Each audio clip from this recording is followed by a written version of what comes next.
Sticking on the subject of the environment, Mr. Congressman, we had Virginia Attorney General Ken Cuccinelli on this broadcast 2 weeks ago. He's essentially trying to subpoena documents from the University of Virginia related to the work of a former professor there on climate change. You wrote the Attorney General a very stern letter about this investigation. What is at stake in this debate? My staff had to tone it down, actually. Yeah, that's the letter I want to see, the one he actually wrote. The original rage letter. Yeah, I think Attorney General Cuccinelli is an ideological extremist. And this is pure harassment because he refuses to acknowledge the reality of global climate change.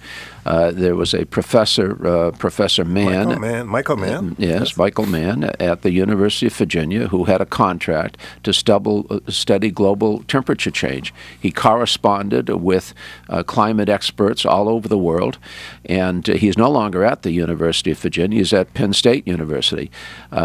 In one of his thousands of emails, he suggested, I have a trick in terms of presenting this information so that lay people can understand what we're telling them. So he was trying to explain a way to communicate something that is very sophisticated and complex and oftentimes not fully grasped by people who are not familiar with the terms.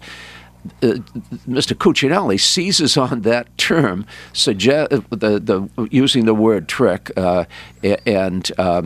which was a harmless word in its actual context, and now he has required thousands and thousands of emails and documents be pulled together accusing this professor of fraudulent activity in getting a grant to study global climate change just because the Attorney General is so on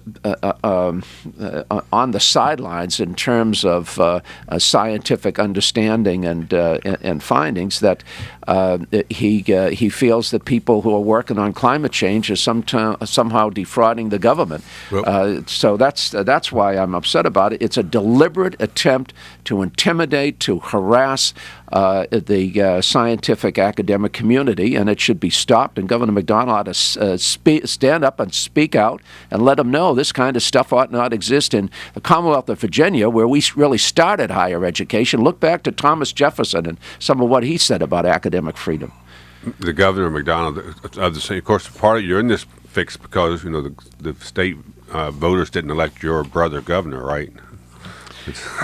I can tell you that my brother Brian would not have suppressed academic freedom in any manner, and in fact, he would not have been aggressively promoting offshore drilling either. He would have been promoting wind turbines. Governor McDonnell did reel in Cuccinelli on the discrimination in state universities in one area, but you're saying the governor needs to do more. Well, he needs to put him in a corral. Definitely, I think this guy is a constant embarrassment to the Commonwealth, and to some extent to Governor McDonnell. I would assume who's trying to at least present a more moderate face to the public. But you mentioned another issue where Attorney General Cuccinelli has weighed in on gay students, which just suggesting that it's allowable to discriminate in hiring and in any number of other areas. So this is something that was discussed in a generation ago. We've overcome it. We realize that discrimination is wrong, and somehow Attorney General Cuccinelli hasn't gotten the memo.